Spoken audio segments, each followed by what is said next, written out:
के ऊपर जो हो रहा है जुल्म ज़्यादती वो रुक जाएगा। मुसलमान आज नबी का दावा होने के बावजूद मुसलमान तो आज वक्ती तौर पर नबी का नाम ले लेता। जनाब 12 रबीउल अव्वल का महीना आया तो हम कूद कूद कर उछल उछल कर नबी का नाम ले लेते, या हम कभी कभी सिर्फ जब स्टेज मिलता है तो नबी के शान में कलिमात पढ़ देते हैं, लेकिन जब अमल की बारी आती है तो खोखला। हमारा जवान से पूछो, पूरी जनाब नेशनल लेवल पर सबके सब मुंह में ताले लगाए हुए, कोई नहीं बोल रहा है जुल्म के खिलाफ। कौन बोलेगा जुल्म के खिलाफ? क्या जुल्म के खिलाफ आवाज उठाना बुलंद है? ऐ मुस्लिम लीडरों, मुस्लिम दानिश्वरों, याद करो मोहम्मद रसूलुल्लाह के 20 साल की उम्र को। मुझे थोड़ी सी बात करनी है मौजूदा वक्त में इसराइल और फ़लस्तीन के ऊपर।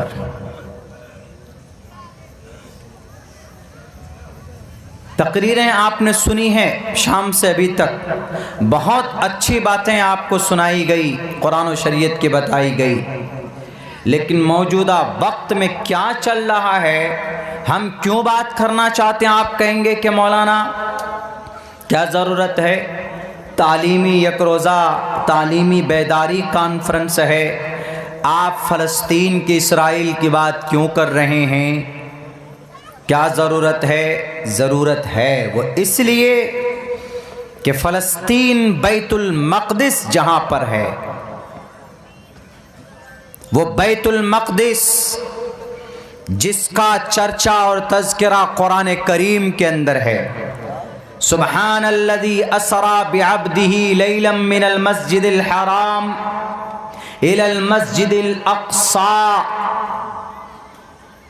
अल्लाह के नबी अलैहिस्सलाम जब मेराज पर तशरीफ ले गए थे तो मक्का से उनका बुर्राक मस्जिद अक़सा पहुंचा था और वहां से फिर उनका सफर आगे हुआ था इलल मस्जिदिल अक़सा अल्लज़ी बारकना हौलहू। वो मस्जिद अक़सा नबूवत नमाज के फ़र्ज़ होने के बाद नमाज किधर रुक कर के पढ़ें? हम लोग पढ़ते हैं पश्चिम। जिधर क्यों पढ़ते हैं पश्चिम के तरफ? इसलिए कि वहाँ बैतुल्लाह है, वहाँ हमारा क़िबला है, रुख उधर ही होना चाहिए, इसलिए पढ़ते हैं। लेकिन जब नमाज फ़र्ज़ हुई, नमाज की फ़र्ज़ियत के बाद 16 या 17 महीने तक मस्जिद अक़सा की तरफ रुक करके नबी पाक अलैहिस्सलातु वस्सलाम ने नमाज पढ़ी, जिसको क़िबले अव्वल कहा जाता है। उस मस्जिद अक़सा के ऊपर इन यहूदी, इन इसराइलियों का कब्ज़ा है। उस मस्जिद के अंदर घुसकर नमाज पढ़ने वालों को गोलियों से भून दिया जाता है।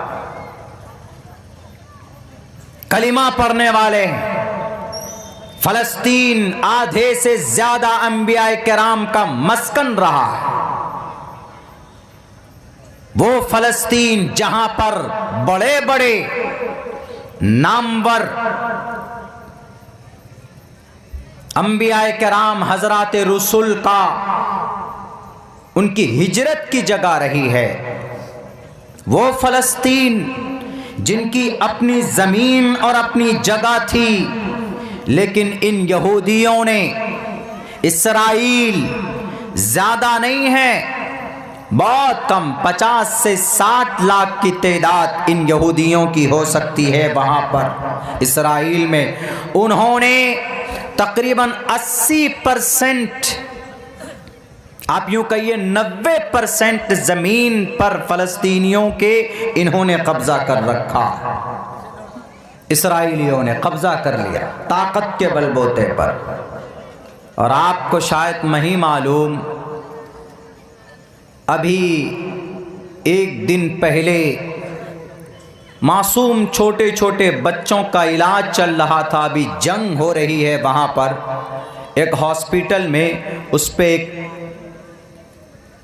तोप का गोला, उस पर मिसाइल दागा है। 800 बच्चों के चीथड़े उड़ गए हैं। हॉस्पिटल लोग भागना चाहते हैं वहां से, उस शहर से निकलना चाहते हैं। आपके गांव में अगर कोई बम बरसा दे, आपके गांव का कोई लाइट बिजली काट दे, आपके गांव में पानी का कनेक्शन है तो उसको काट दे अगर कोई, तो आप क्या करेंगे? वहां से भागेंगे। आप कहां जाएंगे? करीब के गांव में जाएंगे या किसी रिश्तेदार के यहां जाएंगे। लेकिन अगर वह करीब का बस्ती वाला आपका बॉर्डर बंद कर दे, आपका रास्ता बंद कर दे, तो आप क्या कहेंगे? फलस्तीन में एक जगह है, छोटी सी पट्टी है गजा। उस गजा की लंबाई 46 किलोमीटर, चौड़ाई 12 से 6 किलोमीटर है। उस गजा पर हमले हो रहे हैं, मरने वाले मासूम बच्चे, पिछले 10 दिनों में 10,000 लोग मर गए, मार दिए गए। वो लोग सिर्फ मारे नहीं गए बल्कि पानी उनका बंद कर दिया है, लाइट और बिजली काट दी गई है, दवा बंद है। 2 बॉर्डर उनका इस्राइल के तरफ खुलता है, एक बॉर्डर उनका मिस्र के तरफ खुलता है।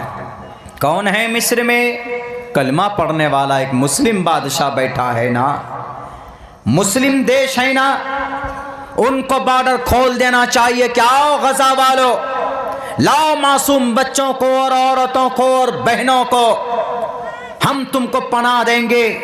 लेकिन ये बेईमान जो बैठा हुआ है कुर्सी पर, ये कहता है कि हम गजा के मुसलमानों को अपने देश में दाखिल नहीं होने देंगे। उनसुर अखा का जालिमन और मजलूमन, नबी की यह हदीस याद नहीं है? मिस्र के कायदे आजम साहब एक छोटा मुल्क है, कौन? इस्राइल। इधर सीरिया, लेबनान, जॉर्डन, इजिप्ट, चारों तरफ मुस्लिम ममालिक हैं, 6 मुल्क तकरीबन, उनके बीच में एक छोटा सा इस्राइल, छोटा सा। और उस इस्राइल ने सबके नाक में नकेल डाल के रखे हुए। क्यों? पैसों के बलबूते पर, ताकत के बलबूते पर। मेरे भाइयों, जालिम जब रुकता नहीं है जुल्म करने से, और यह आज नहीं हो रहा, तकरीबन पिछले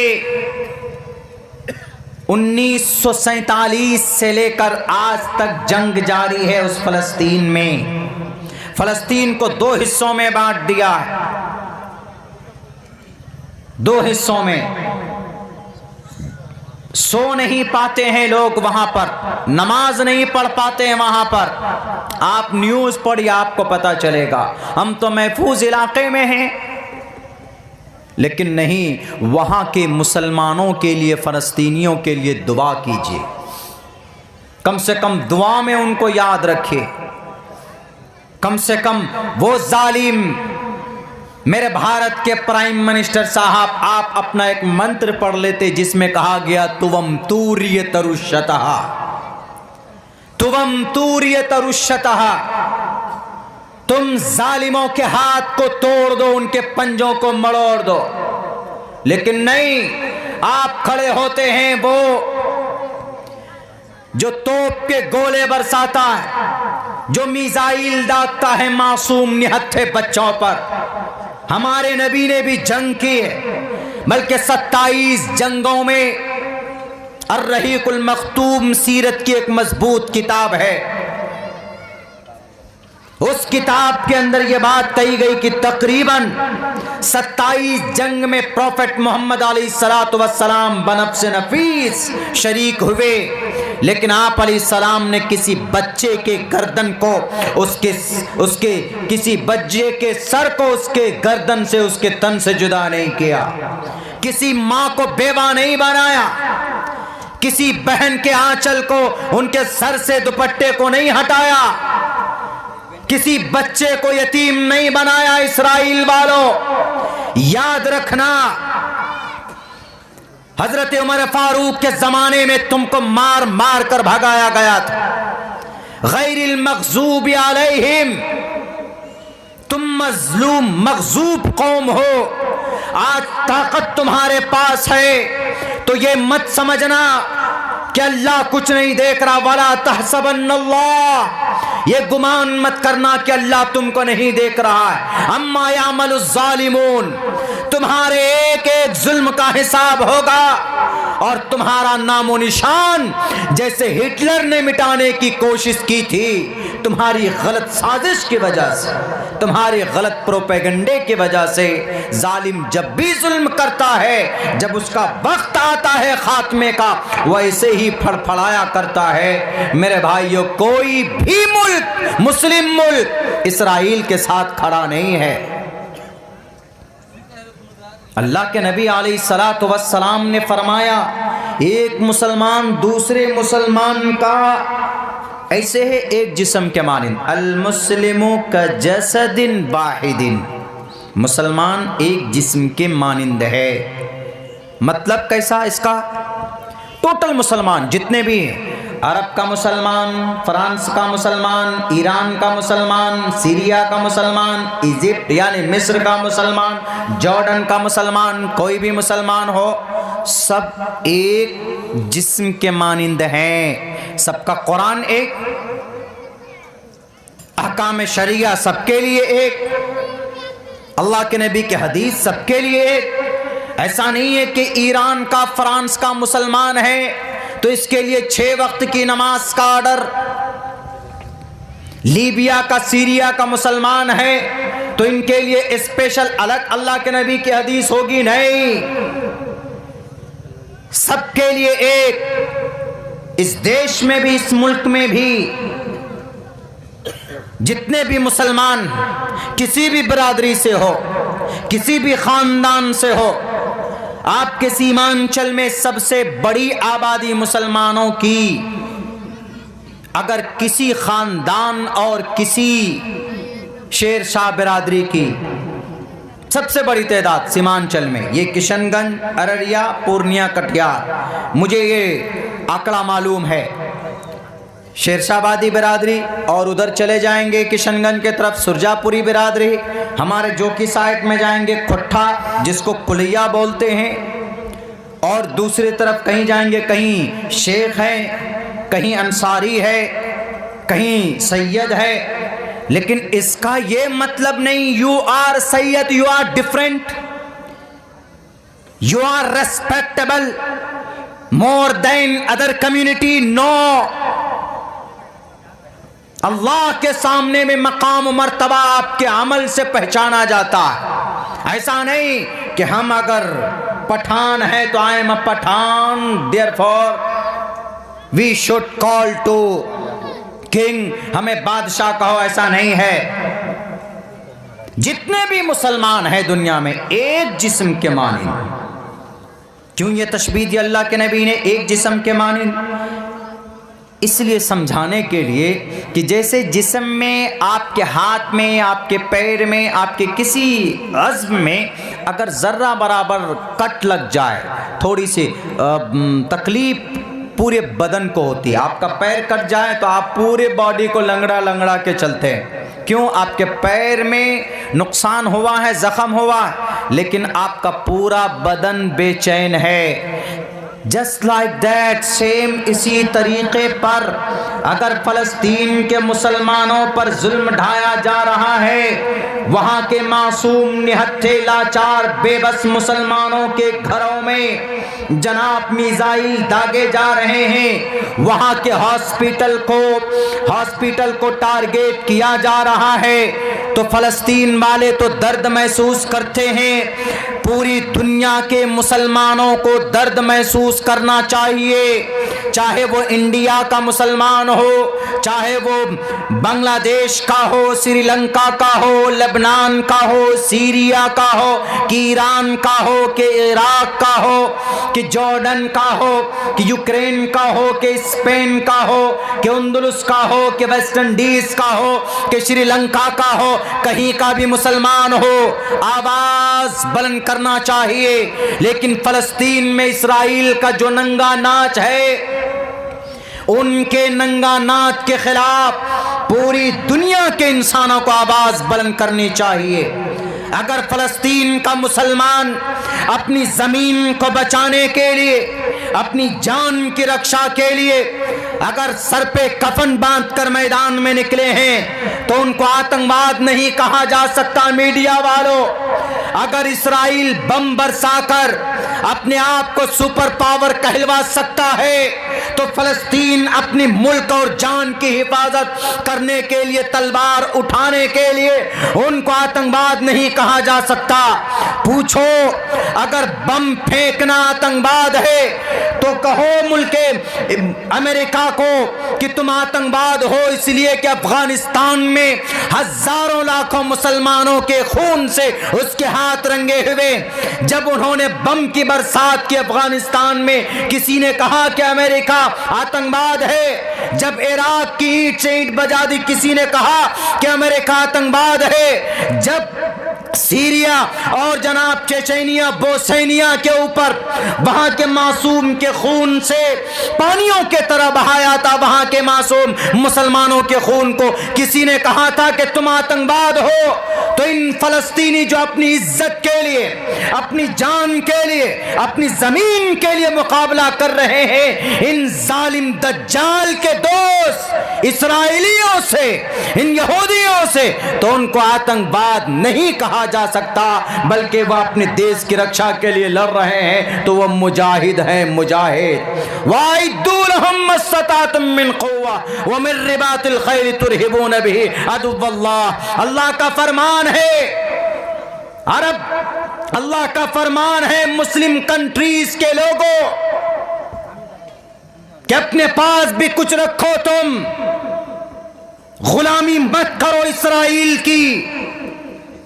पैसा है इसराइल के पास, उनकी गुलामी करते हैं। अभी अगर इसराइल को पेट्रोल और डीजल और गैस बंद कर दे तो अभी अमेरिका की हैकड़ी निकल जाएगी। कतर में मुस्लिम हैं, अगर कतर से टोटल तेल सप्लाई होता है, ये जितनी भी मुस्लिम कंट्रीज़ हैं उन जगहों के ऊपर अगर ये स्ट्रॉन्ग हो जाए तो आज मामला फ़लस्तीन के ऊपर जो हो रहा है जुल्म ज़्यादती वो रुक जाएगा। लेकिन नहीं मालूम क्या हो रहा है।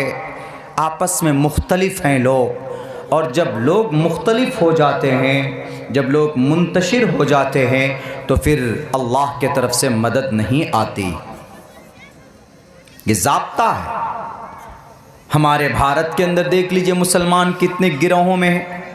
पूरे वर्ल्ड में देख लीजिए मुसलमान तकरीबन 1 अरब 98-92 करोड़ मुसलमान है पूरी दुनिया में। इन इंटायर वर्ल्ड, पूरी दुनिया में इतनी बड़ी तादाद मुसलमानों की। यहूदी कितने हैं पूरी दुनिया में? यहूदी इस वक्त 1 करोड़ 25 से 30 लाख पूरी दुनिया में, इससे ज़्यादा नहीं है। और इसराइल में यहूदी कब आए थे तो बहुत पहले, लेकिन ये लोग अपनी नस्ल की बका के लिए मेहनत करते हैं, हम लोग नहीं करते। कैसे?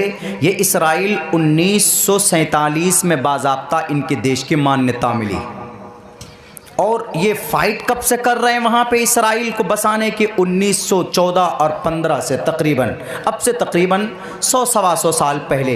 इसकी ज़्यादा उम्र नहीं है, लेकिन जब अप्रूवल मिला है इसको कि भाई चलो ये एक बस्ती है, इसराइल फ़लस्तीन मिलाकर बसा दिया। कहाँ पर? यरूशलेम में बसाया। वहाँ चूँकि मस्जिद अक्सा है, बैतुल मक़दिस है, और ये तन्हा एक ऐसी मस्जिद है जिस मस्जिद से मोहब्बत यहूदी भी करते हैं और ईसाई भी करते हैं और मुसलमान भी करते हैं। क्यों? यहूदी इसलिए करते हैं कि वहाँ पर ईसाई हज़रत ईसा अलैहिस्सलाम का घर है। यहूदी इसलिए करते हैं कि भाई वहाँ पर हज़रत मूसा अलैहिस्सलाम उनको बहुत ज़माना पहले, अब से तकरीबन हज़रत ईसा अलैहिस्सलाम के पैदाइश से 1000 साल पहले, यानी 3000 या 3100 या 3200 साल पहले वहाँ पर आए थे। वहाँ पर उस जगह पर वो उनका मुक़द्दस माना जाता है, और हम मुसलमानों के लिए इसलिए मुक़द्दस है